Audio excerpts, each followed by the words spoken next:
ഞാനടക്കമുള്ള നമ്മൾക്കൊരു സ്വഭാവമുണ്ട്, സ്നേഹിച്ചാൽ നക്കിക്കൊല്ലും, സ്നേഹിച്ചില്ലെങ്കിൽ ഞെക്കിക്കൊല്ലും എന്നുള്ളൊരു കാര്യം. ഇനി ഞാൻ KVSC പെർസ്പെക്റ്റീവിൽ പറഞ്ഞാൽ ഒരു പ്ലെയറുടെയോ അല്ലെങ്കിൽ ഒരു കോച്ചിൻ്റെയോ ഒക്കെ കാര്യം എടുത്തു കഴിഞ്ഞാൽ സ്നേഹിച്ചു കഴിഞ്ഞാൽ സ്നേഹത്തിൻ്റെ അങ്ങേയറ്റം കൊടുത്തിട്ട് ഒരു കൾട്ട് ലെവലിൽ വരെ എത്തിച്ചു നിർത്തും. അതല്ലെങ്കിൽ അബ്യൂസ് ചെയ്ത് സൈബർ ബുള്ളിങ് ചെയ്ത് ഒരു വല്ലാത്ത അവസ്ഥയിലും ആക്കും. ഞാൻ ഇവാൻ്റെ കാര്യമാണ് പറഞ്ഞു വരുന്നത്. ഇപ്പം ഞാൻ സൂപ്പർ കപ്പിൻ്റെ ആ ഒരു പെർഫോമൻസിൻ്റെ ബേസിസിലോ അങ്ങനെയൊന്നും അല്ല പറയുന്നത്. ഇപ്പം ഇവാൻ ക്രിറ്റിസിസത്തിന് അതീതനാണോ എന്നുള്ളതാണ് ഇവിടെ ഒരു ചോദ്യമായിട്ട് നിൽക്കുന്നത്. ഇപ്പം ഇവാനെ നമുക്കൊരു ഫ്യൂച്ചറിൽ ക്രിട്ടിസൈസ് ചെയ്യേണ്ട ഒരു സിറ്റുവേഷൻ വന്നാലും ആ ഒരു സിറ്റുവേഷനൊക്കെ ഒന്ന് ഇത് ചെയ്തുകൊണ്ടാണ് ഞാൻ ഈ ഒരു കാര്യത്തിൽ സംസാരിക്കാനായിട്ട് പോകുന്നത്. ഇപ്പം ആരാണെങ്കിലും നമുക്ക് ഏത് തരത്തിലുള്ള ഒരു ലെവലിൽ നമ്മൾ എത്തിച്ചിട്ടുള്ള ഒരാളാണെങ്കിലും ഒരു മോശം ഒരു ഇൻസിഡൻസോ അല്ലെങ്കിൽ അങ്ങനത്തെ കാര്യങ്ങളോ വരുമ്പോഴത്തേക്കും ക്രിറ്റിസിസംസ്, അത് കൺസ്ട്രക്റ്റീവ് ആയിട്ടുള്ള ക്രിറ്റിസിസംസ് ഉറപ്പായിട്ട് നമുക്ക് ആവശ്യമാണ് എന്നുള്ളതാണ്. അതൊരു ഡിസ്ട്രക്റ്റീവ് ലെവലിലോ അല്ലെങ്കിൽ ഒരു സൈബർ ബുള്ളിങ് ലെവലിലോ പോകുന്നതാണ് ഒരു പ്രശ്നമായിട്ട് വരുന്നത്. ഇന്നലെയൊക്കെ പല പ്ലാറ്റ്ഫോമിലൊക്കെ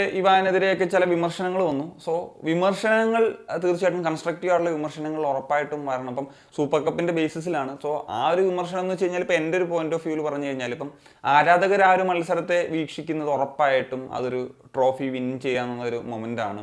അപ്പം അത് വിൻ ചെയ്ത് കഴിഞ്ഞാൽ നമുക്ക് AFC കപ്പിൻ്റെ ഒരു സ്ലോട്ട് കിട്ടും. ഉറപ്പായിട്ട് നമ്മൾ ആഗ്രഹിക്കുന്നതാണ് ഒരു ട്രോഫി കിട്ടുക എന്നുള്ളതും ഒരു AFC ഇന്ത്യ റെപ്രസെൻറ്റ് ചെയ്ത് നമ്മുടെ ക്ലബ്ബ് കളിക്കുക എന്നുള്ളതും. സോ ആ ഒരു ടൂർണമെൻറ്റിനെ മൊത്തത്തിൽ ഒരു ഫ്രണ്ട്ലി അപ്രോച്ചിൽ എടുത്തത് ഉറപ്പായിട്ടും ആരാധകർക്ക് അത്ര ഇഷ്ടപ്പെട്ടിട്ടില്ല. അതിന് ഇപ്പം അത് ISLനെ ബാധിക്കുമോ എന്നുള്ള തരത്തിലൊന്നും അല്ല ക്രിറ്റിസിസം വരുന്നത്. ആ ഒരു തരത്തിൽ ഉറപ്പായിട്ടും ആ ഒരു ക്രിറ്റിസിസംസ് വരും. അത് വന്നതോടുകൂടി ഇവാൻ ഔട്ടൊന്നും വിളിക്കുന്നതിനോട് എനിക്ക് യോജിപ്പില്ല. പക്ഷേ ആ ഒരു ക്രിറ്റിസിസംസ് ഉറപ്പായിട്ട് ഇത് ചെയ്യുന്നുണ്ട്. പിന്നെ പറഞ്ഞല്ലോ, കൃത്യമായിട്ട് അറിയാം ഇവാൻ അതിനെ സമീപിച്ചിട്ടുള്ളത് ഒരു ഫ്രണ്ട്ലി അപ്രോച്ചിൽ മാത്രമാണ് എന്നുള്ളത്. അപ്പം എനിക്ക് തോന്നുന്നില്ല ഇത്തവണത്തെ ഒരു സൂപ്പർ കപ്പ് ഇത്രയും കാഷ്വലായിട്ട് ഇത് ചെയ്തിട്ടുള്ള ഒരു ക്ലബ്ബ് വേറെ ഉണ്ടോ എന്നുള്ളത്. കാരണം എല്ലാ ക്ലബ്ബുകൾക്കും അതിൻ്റേതായിട്ടുള്ള ഇമ്പോർട്ടൻസിൽ തന്നെയാണ് ഈ ഒരു മത്സരത്തെ എടുത്തിട്ടുള്ളതെന്നുള്ള കാര്യത്തിൽ എനിക്ക് ഉറപ്പുണ്ട് എന്നുള്ളതാണ്. കാരണം എല്ലാവർക്കും ആ ഒരു ട്രോഫീസ് അല്ലെങ്കിൽ AFC സ്പോട്ട് എന്നുള്ളത് ഇമ്പോർട്ടൻ്റ് ആണ്. ഇപ്പം കഴിഞ്ഞ വർഷങ്ങളിലൊക്കെ നമുക്ക് പറയായിരുന്നു നമ്മൾ സീസൺ കഴിഞ്ഞിട്ട് ഒരു വെക്കേഷൻ മൂഡിലാണ് കളിക്കുന്നത്. ഇത്തവണ നമ്മൾ ഇതിലേക്ക് വരുന്ന സമയത്ത് ഇപ്പം ഡ്യൂറൻ കപ്പ് ഒരു പ്രീ സീസൺ ആയിട്ടാണ് എടുക്കുന്നത്. അപ്പം ഒരു മിഡ് സീസണിൽ ഈ ഒരു ടൂർണമെൻറ്റ് വന്നപ്പോൾ എനിക്ക് പ്രതീക്ഷ ഉണ്ടായിരുന്നു ആ ഒരു അപ്രോച്ച് ഉണ്ടാവില്ല എന്നുള്ളത്. പക്ഷേ ഇത് നമുക്ക് വരാൻ പോകുന്ന ISL സീസണിൻ്റെ ഒരു മുന്നോടിയ പോലത്തെ ഒരു മിഡ് പ്രീ സീസൺ പോലെയാണ് എടുത്തതായിട്ടാണ് എനിക്ക് ഫീൽ ചെയ്തിട്ടുള്ളത്. സോ ഇത് മൂന്നാമത്തെ വർഷമാണ് ഇവാൻ കൊമനേറ്റിനെ സംബന്ധിച്ചിടത്തോളം കേരള ബ്ലാസ്റ്റേഴ്സിൽ. അപ്പം അദ്ദേഹത്തിന് ഈ ഒരു സീസണിലും ഒരു ട്രോഫി വിൻ ചെയ്യാൻ സാധിച്ചില്ലെങ്കിൽ വിമർശിക്കണോ എന്നുള്ളതാണ് ഒരു ചോദ്യം.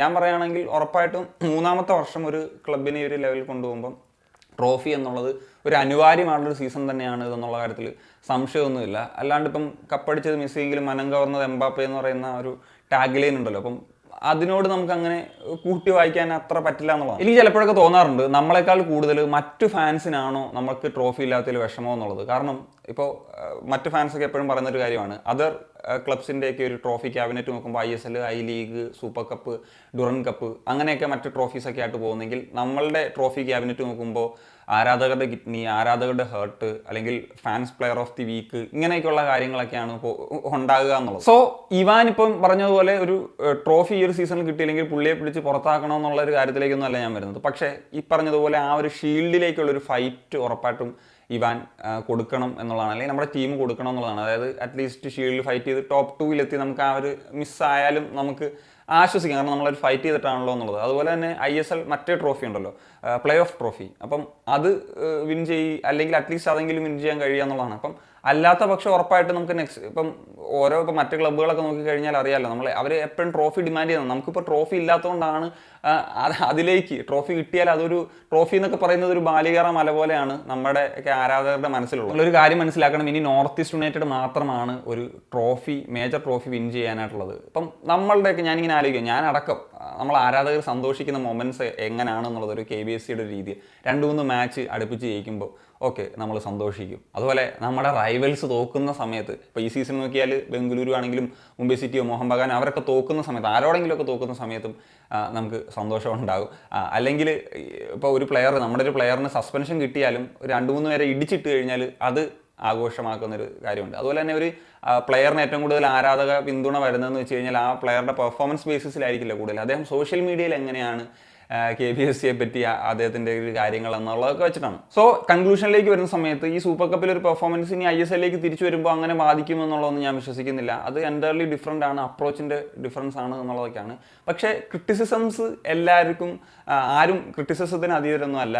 ഇപ്പം കോച്ചാണെങ്കിലും പ്ലെയർ ആണെങ്കിലും ST ആണെങ്കിലും മാനേജ്മെൻറ്റ് ആണെങ്കിലും നമുക്ക് നല്ല കാര്യങ്ങൾ വരുന്ന സമയത്ത് അപ്രിഷ്യേറ്റ് ചെയ്യപ്പെടും, അല്ലാത്ത സമയത്ത് കൺസ്ട്രക്റ്റീവ് ആയിട്ടുള്ള ക്രിറ്റിസിസംസ് ഉണ്ടാകും എന്നുള്ളത് ഒരു തരത്തിലും സംശയമില്ലാത്ത കാര്യമാണ്. ആ തരത്തിലാണ് നമ്മൾ ആ ഒരു ഫാൻ കൾച്ചർ ഉണ്ടാകേണ്ടത്. അല്ലാണ്ട് നമുക്കറിയാം ഇവാൻ മുക്കോവിനോവിച്ചിന് ഒരു കൾട്ട് ഫാൻ ഫോളോയിങ് ഇവിടെ ഉണ്ട് എന്നുള്ളത്. അതുകൊണ്ട് തന്നെയാണ് ഇപ്പം വിമർശനങ്ങൾക്ക് പലപ്പോഴും അതീതൻ എന്നുള്ള നിലയിൽ പോകുന്നത്. പക്ഷേ ആ ഒരു തരത്തിലല്ല, നമുക്ക് സക്സസ് വേണമെങ്കിൽ ഉറപ്പായിട്ടും ക്രിറ്റിസിസംസ്, ഞാൻ വീണ്ടും ആവർത്തിക്കുന്നത് കൺസ്ട്രക്റ്റീവ് ആയിട്ടുള്ള ക്രിറ്റിസിസംസ് ആണ് ആവശ്യമെന്നുള്ളത്.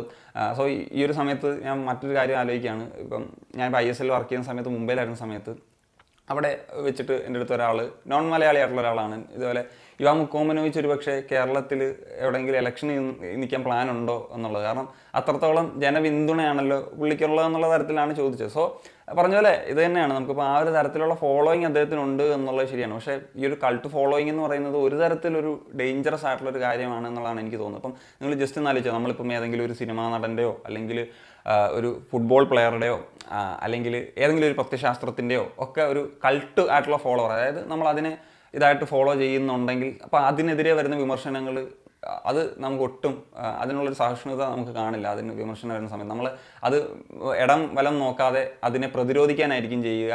അത് പറയുന്നവർക്കെതിരെ ഉള്ള ഇതിലേക്കായിരിക്കും നമ്മൾ പോകുന്നുണ്ടാകുക. സോ പക്ഷേ എനിക്ക് തോന്നുന്നത് ഇപ്പോൾ ഏത് പ്രത്യയശാസ്ത്രമോ അല്ലെങ്കിൽ ഏത് വ്യക്തികളോ ആണെങ്കിലും ആരാണെങ്കിലും പെർഫെക്റ്റ് ആണെന്ന് ഞാൻ വിശ്വസിക്കുന്നില്ല. അപ്പം അങ്ങനെയുള്ള കാര്യങ്ങൾ വരുന്നൊരു സമയത്ത് നമ്മൾ ആദ്യം അതിലെന്തെങ്കിലും റൈറ്റ് ആയിട്ടുള്ളതുണ്ടോ, അതില്ലെങ്കിൽ നമുക്ക് ഈ പറഞ്ഞതുപോലെ പോയിന്റ്സ് വെച്ചിട്ട് അതിനെ ഇത് ചെയ്യാവുന്നതാണ്. ഇപ്പം എൻ്റെ കേസ് ഒരു ഇതിൽ പറഞ്ഞു കഴിഞ്ഞാൽ, ഇപ്പം ഞാൻ വീഡിയോസ് ചെയ്യുന്നു, അപ്പം ആ ഒരു വീഡിയോസിൽ നിങ്ങൾക്ക് കൺസ്ട്രക്റ്റീവായിട്ട് ക്രിറ്റിസിസംസ് ഉണ്ടെങ്കിൽ അത് ഉറപ്പായിട്ടും ഞാൻ എടുക്കേണ്ടതാണ്. അതല്ലാതെ ഇപ്പം ഡിസ്ട്രക്റ്റീവ് ആയിട്ടുള്ള ബുള്ളിങ് വരുന്നതിന് ആണ് മൈൻഡ് ചെയ്യേണ്ടത് പോകുന്നത്. ഇപ്പോൾ ചില ആളുകളൊക്കെ പറയാറുണ്ട് നെഗറ്റീവ് കമൻസിനെ ഞാൻ മൈൻഡ് ചെയ്യാറില്ല. പക്ഷേ അങ്ങനെയല്ല, നെഗറ്റീവ് ആണെങ്കിലും അത് കൺസ്ട്രക്റ്റീവ് ആണെങ്കിലും അതിനെ എടുക്കണം എന്നുള്ളതാണ് എൻ്റെ ഒരു ഒപ്പീനിയൻ. So that's it. ഇതൊക്കെ ഒന്ന് ജസ്റ്റ് പറയണം തോന്നി. ഇന്നലത്തെ ഒരു ഇൻസിഡൻറ്റ് വന്ന സമയത്ത് അങ്ങനത്തെ കമൻസ് ഒക്കെ വന്നപ്പം അതിൽ നിന്ന് ഉരുത്തിരിഞ്ഞിട്ടാണ് ഞാൻ ഇങ്ങനെ ഒരു കണ്ടന്റിലേക്ക് എത്തുന്നത്.